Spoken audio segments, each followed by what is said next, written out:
Reels वाली बहू। प्रज्ञा को रील्स बनाने का बड़ा ही क्रेज है और वो दिन भर रील्स बनाती रहती है।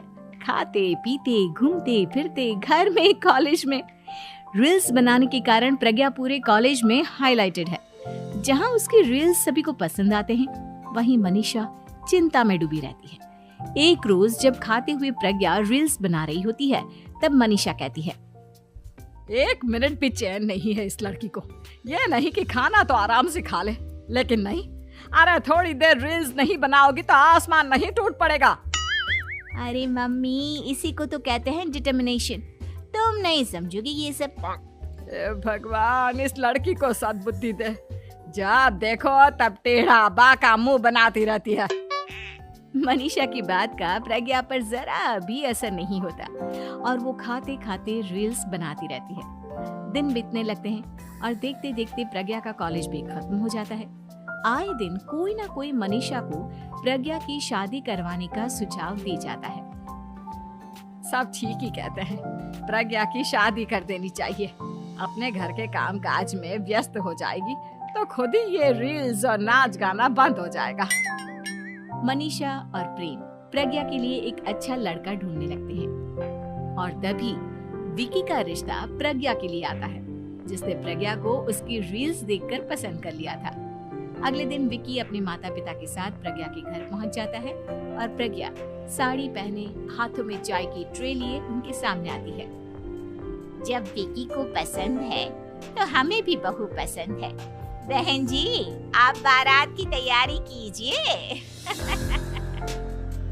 एक बार लड़का लड़की अकेले में बात कर ले तो अच्छा रहेगा। हाँ हाँ, क्यों नहीं। मनीषा विकी को प्रज्ञा के कमरे में भेजती है, जहां प्रज्ञा पहले से ही रील्स बना रही होती है।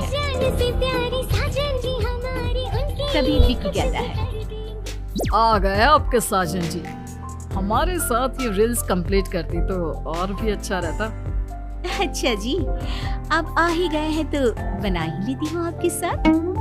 दोनों मिलकर रील्स बनाते हैं। जब वी मीट और तुरंत पोस्ट भी कर देते हैं। फिर विकी कहता है, जब आप साड़ी में चाय लेकर आए तब मुझे लगा कि कहीं मैं गलत घर में तो नहीं आ गया। अब सही है।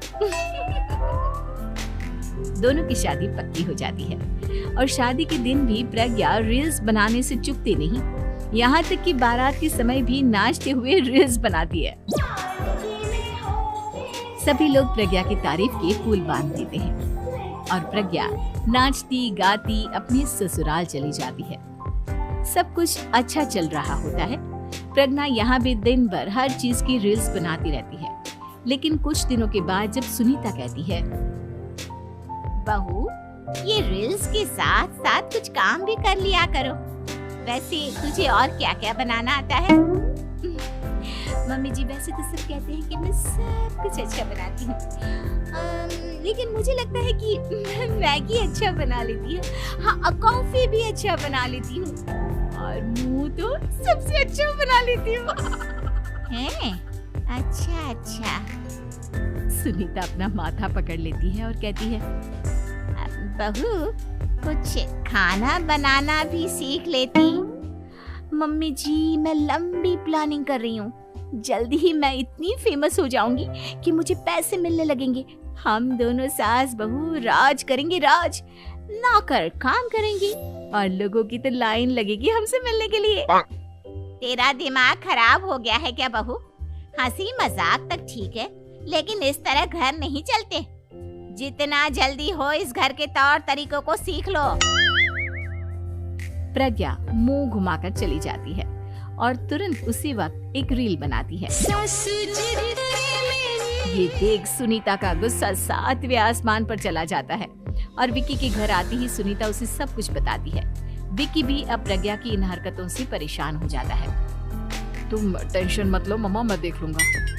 विकी कमरे में जाता है तो देखता है कि प्रज्ञा रील्स बना रही है। विकी बड़े ही प्यार से प्रज्ञा से कहता है, प्रज्ञा, इन सब के लिए मैं तुम्हें मना नहीं कर रहा हूँ, लेकिन फिर भी हर वक्त तो ये अच्छा नहीं लगता ना।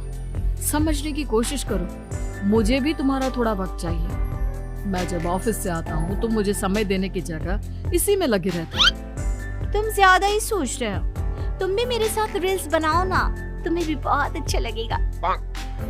तुम्हें इज्जत से कोई बात समझ में नहीं आती क्या? दिमाग खराब हो गया है तुम्हारा इस चकाचौंध से। अगर तुमने अपना रवैया नहीं बदला तो मैं तुमसे दूर चला जाऊंगा। तुम ही रिश्ता लेकर आए थे, मुझे लड़कों की कमी नहीं थी और ना आज है। विकी दरवाजा पटककर चला जाता है। धीरे धीरे विकी प्रज्ञा से दूर होता जाता है। एक रोज मनीषा प्रज्ञा के ससुराल उससे मिलने जाती है।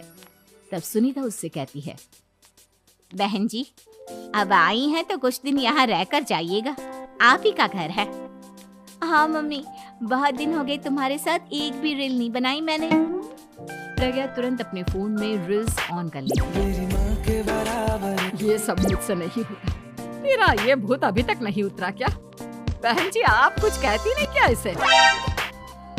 जब आप ही कुछ नहीं कर पाई तो मैं कर ही क्या सकती हूँ। सास तो वैसी ही बदनाम है। शाम को घर की लाइट चली जाती है और मनीषा प्रज्ञा से कहती है, मेरे घुटनों में बहुत दर्द हो रहा है, तू लाइट का कुछ इंतजाम करना बेटा। अच्छा, कैंडल जला देती हूँ मम्मा। प्रज्ञा गाते हुए कैंडल जलाती है और खिड़की के पर्दे के पास रख देती है। मनीषा, जिसे बहुत दर्द हो रहा है, वो सो जाती है और प्रज्ञा हमेशा की तरह अपने रील्स में लग जाती है। उधर कैंडल की वजह से पर्दा आग पकड़ लेता है और मनीषा के कमरे में आग लग जाती है। बचाओ, कोई है, बचाओ। सभी भागते हैं और विकी कमरे की आग बुझाने में लग जाता है, लेकिन तब तक मनीषा आधी जल चुकी थी। मनीषा की हालत देख प्रज्ञा रोने लगती है। विकी मनीषा को तुरंत हॉस्पिटल ले जाता है और उसे एडमिट कराता है। विकी प्रज्ञा से कहता है, देख लिया ना, तुम्हारे इस नाच गाने की वजह से आज तुम्हारी माँ की जान जाते जाते रह गई। अब पता नहीं तुम और क्या चाहती हो। उधर डॉक्टर कहते हैं, इनकी हालत बहुत नाजुक है, आधे से ज्यादा जल चुकी है। प्रज्ञा रोती हुई मंदिर में जाती है और भगवान के आगे जाकर कहती है, भगवान, मेरी माँ को ठीक कर दो। मैं कसम खाती हूँ, हाथ से ये रील्स बनाना छोड़ दूंगी। बस मुझे मेरी माँ वापस मिल जाए। 2 दिन बीत जाते हैं और मनीषा खतरे से बाहर आ जाती है। पेशेंट अब ठीक है, आप लोग उनसे मिल सकते हो। सब कोई मनीषा से मिलता है और प्रज्ञा सबके सामने अपना फोन तोड़ देती है। मुझे माफ कर दो मम्मा, मैंने तुम लोगों की बातों को नजरअंदाज किया। बेटा, कोई भी चीज जरूरत से ज्यादा खराब है। मैंने तुम्हें रील्स बनाने से कभी मना नहीं किया, लेकिन हर वक्त एक ही चीज तो सही नहीं है। मैं समझ गई हूँ मम्मा, आई एम सॉरी। प्रज्ञा उस दिन से रील्स बनाना छोड़ देती है और पूरी तरह से अपने घर में लग जाती है।